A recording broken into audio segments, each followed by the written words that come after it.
నమస్తే, welcome to NSTV news. నేను అరుణ. ముందుగా బులెటిన్ హెడ్లైన్స్. ఒక యువకుడు తాను పుట్టి పెరిగిన ఊరి కోసం ఏదైనా సేవ చేయాలనే సంకల్పంతో వినూత్న ఆలోచనలకు శ్రీకారం చుట్టాడు. పూర్తి వివరాల్లోకి వెళ్తే మహబూబ్ నగర్ జిల్లా దేవరకద్రా మండలం గద్దెగూడెం గ్రామానికి చెందిన మంగలి రాజు వాళ్ళ నాన్న మంగలి నారాయణ జ్ఞాపకార్థం రోడ్డుకు ఇరువైపులా ప్రజలు కూర్చొని సేద తీరడానికి బెంచీలు ఏర్పాటు చేశాడు.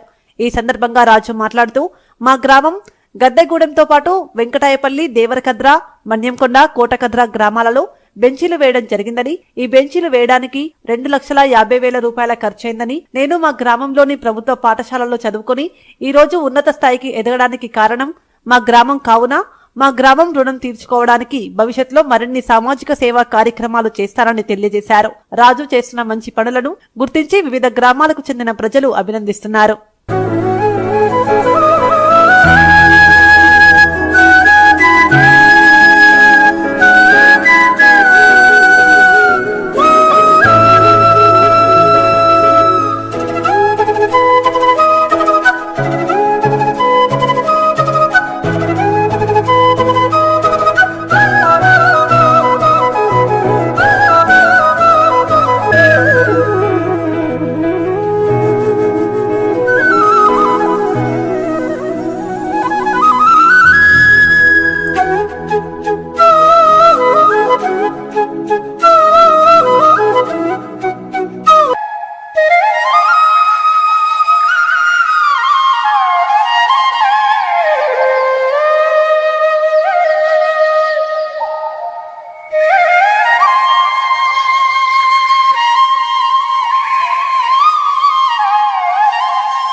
ఇక్కడ మీ ముందు ఉండడానికి ఒక కారణం, నాకు కొన్ని సంవత్సరాలుగా ఏదైనా మా ఊరికి చేయాలనే చిన్న ఆలోచనతోటి నేను మా నాన్నగారి పేరు మీద బెంచెస్ వేయడం జరిగింది.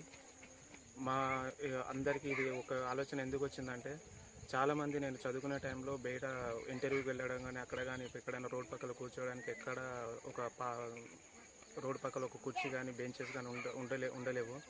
అలాగా నేను ఒకసారి ఆలోచిస్తుంటే, ఏదైనా చేయాలని ఆలోచిస్తుంటే ఈ ఆలోచన వచ్చి, నేను మా ఊర్లో కుర్చీలు వేస్తే పెద్దవాళ్ళకి కానీ ముసలి వాళ్ళకి కానీ అందరికీ వచ్చి కూర్చోవడానికి బాగుంటుంది కదా అనే ఒక చిన్న ఆలోచనతోటి ఈ కుర్చీలు వేశాను. మా ఊరితో పాటు మిగతా 5 గ్రామాల్లో కూడా వేయడం జరిగింది. వెంకటాయపల్లిలో వేశాను, దేవరకద్రలో, కోటకద్ర, మన్యంకొండ అల్వేలు మంగమ్మ టెంపుల్ దగ్గర వేయడం జరిగింది. ఈ కుర్చీలన్నీ కూడా మా నాన్నగారి పేరు మీద వేస్తే బాగుంటుంది, మా నాన్న ఆత్మకు శాంతి కూడా చేకూరుతుందన్న ఉద్దేశంతో వేశాను. ఇది అందరికీ సౌకర్యవంతంగా ఉంటుందని అనుకుంటున్నాను. దాదాపు ఎంత ఖర్చు పెట్టారు మీరు? ఇది దాదాపుగా దీనికి మొత్తం ఖర్చు 2.5 లక్షల వరకు వచ్చింది. ఇదంతా నాకు వచ్చిన ఒక సదుద్దేశంతోన అందరికీ ఉపయోగపడాలనే ఉద్దేశంతో ఈ కుర్చీలు వేయడం జరిగింది. ఈ బెంచీలు వేయాలనే ఆలోచన మీకు ఎందుకు వచ్చింది? నేను మా ఊరికి ఏదైనా చేస్తే బాగుంటుంది. చిన్నప్పటి నుంచి నేను ఊర్లోనే ఉండి చదువుకున్నాను. గవర్నమెంట్ స్కూల్లోనే చదువుకున్నాను. తర్వాత ఇంటర్ కూడా గవర్నమెంట్లో చదివాను, దేవరకద్రలో. తర్వాత బీటెక్ చేశాను. బీటెక్ మహబూబ్నగర్లో ఒక కాలేజీలో చేశాను. నాకు చిన్నప్పటి నుంచి మా ఊరి మీద అభిమానం, ప్రేమ ఉంది. నేను